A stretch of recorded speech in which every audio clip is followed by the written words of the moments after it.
नमस्कार बंधुरा झर्णा झुमा किचेने सबाइके स्वागत। आज आमी निरामिष एक फुलकपि रेसिपि आपनादेर साथे शेयर करब। এই फुलकपि रेसिपिटा आपनारा पोलाओ खिचुड़ी पुरी एर साथे आरामसे खेते पारेन। खेते किन्तु खूबই भालो लागे जेहेतु निरामिष रेसिपि। तो आमी এই रेसिपिटा किभाबे तैरी करेछि चलेन सेइटाই এখন আপনাদের সাথে শেয়ার করব। তো সেইজন্য এখানে দেখেন আমি নিয়ে নিলাম আলু আর এখানে একটা ফুলকপি আমি কেটে নিয়েছি। কেটে এগুলো ধুয়ে পরিষ্কার করে নিয়েছি। আর আলুগুলো দেখেন বড় বড় সাইজ করে কেটে নিয়েছি। গ্যাসে আমি এখন কড়াই চাপিয়ে দিয়েছি আর কড়াই দেখেন ভালোভাবে গরম হয়ে গেছে। দিয়ে দিলাম সরষের তেল। তেল গরম হয়ে গেছে, এখন আমি প্রথমে আলুগুলো ভেজে নেব।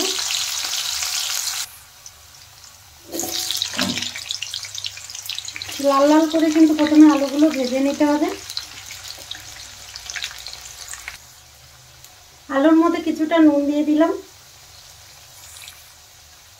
হলুদ গুঁড়ো, নুন হলুদ দিয়ে কিন্তু আলুগুলো ভালো করে ভেজে নিতে হবে।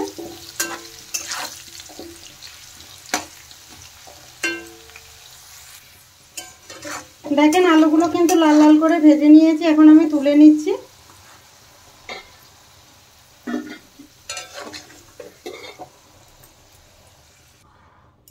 এখন আমি ফুলকপিগুলো ভেজে নেব।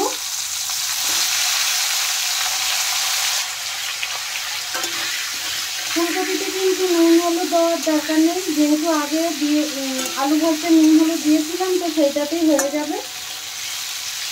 ফুলকপিগুলো কিন্তু ভালো করে ভেজে নিতে হবে। ফুলকপি ভাজা হতে থাক ততক্ষণ আমি মশলা তৈরি করে নেব। এখানে দেখেন মিক্সির জার নিয়ে নিয়েছি, তার মধ্যে আমি দিয়ে দিলাম আদা, কাঁচা লঙ্কা আর দিয়ে দিলাম একটা বড় সাইজের টমেটো। দেখেন আদা একটু বেশি দিলাম আমি।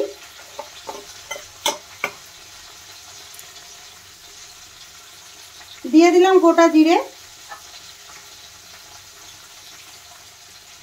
দিয়ে দিলাম কাজু বাদাম। এই মশলাগুলো আমি একসাথে এখন পেস্ট করে নেব। দেখেন মশলা ভালোভাবে পেস্ট করে নিয়েছি। এদিকে দেখেন ফুলকপিগুলো কিন্তু অনেকটা ভাজা ভাজা হয়ে গেছে।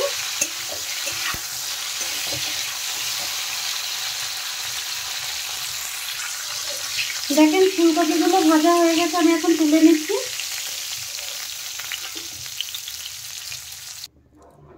ফোড়নে দিয়ে দিলাম একটা শুকনো লঙ্কা, তেজপাতা, গোটা জিরে।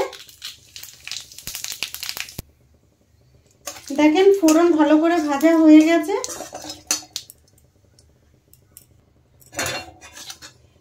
যে মশলাটা আমি পেস্ট করে রেখেছিলাম সেই মশলাটা দিয়ে দিলাম এখন।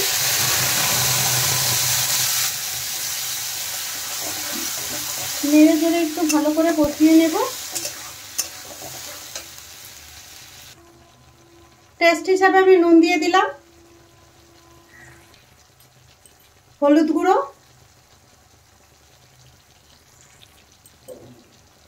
লঙ্কা গুঁড়ো দিলাম। ঝালটা আপনাদের পছন্দ মতো দেবেন, এখানে কাঁচা লঙ্কা দেওয়া আছে। ধনে গুঁড়ো। এই মশলাগুলোকে এখন আমি ভালো করে কষিয়ে নেব।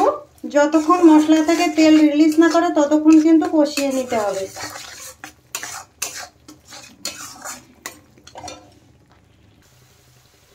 দেখেন মশলাটা খুব ভালোভাবে কষানো হয়ে গেছে। মশলা থেকে দেখতে পাচ্ছেন কত সুন্দর তেল রিলিজ করে দিয়েছে।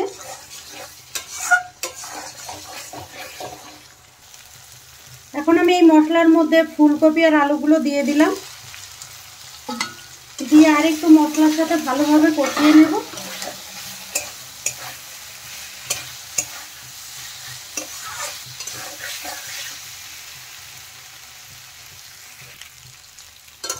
মশলার সাথে দেখেন ফুলকপি আর আলু ভালোভাবে কষানো হয়ে গেছে। এখন আমি দিয়ে দিলাম জল, আর জলটা আমি গরম করে নিয়েছি সেই জলটাই দিয়ে দিলাম। বেশি জল দেব না, যেহেতু এখানে আলুও ভাজা আছে ফুলকপিও ভাজা আছে। এখন ঝোলটা ফুটতে থাক। দেখেন ঝোল কিন্তু ভালোভাবে ফুটে গেছে।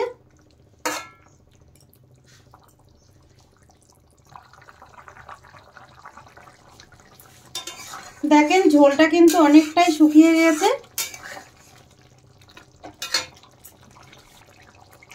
দিয়ে দিলাম গরম মশলা গুঁড়ো,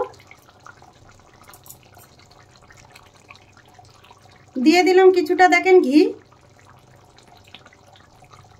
আর দিয়ে দিলাম সামান্য চিনি। চিনিটা কিন্তু দিতেই হবে, একটু মিষ্টি মিষ্টি ভাব ভালো লাগে এই ফুলকপির তরকারিতে, যেহেতু নিরামিষ সেই জন্য আমি দিলাম। আপনারা যদি চান তাহলে কিন্তু স্কিপ করতে পারেন। তা দেখেন ফুলকপিটা আমার তৈরি হয়ে গেছে।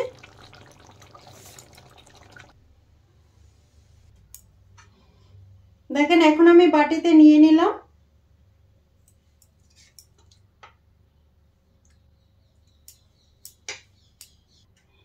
নিরামিষ এই ফুলকপি রেসিপিটা যদি আপনাদের ভালো লাগে তাহলে আমার চ্যানেলটাকে সাবস্ক্রাইব করবেন, লাইক করবেন, কমেন্ট করবেন আর অবশ্যই শেয়ার করবেন।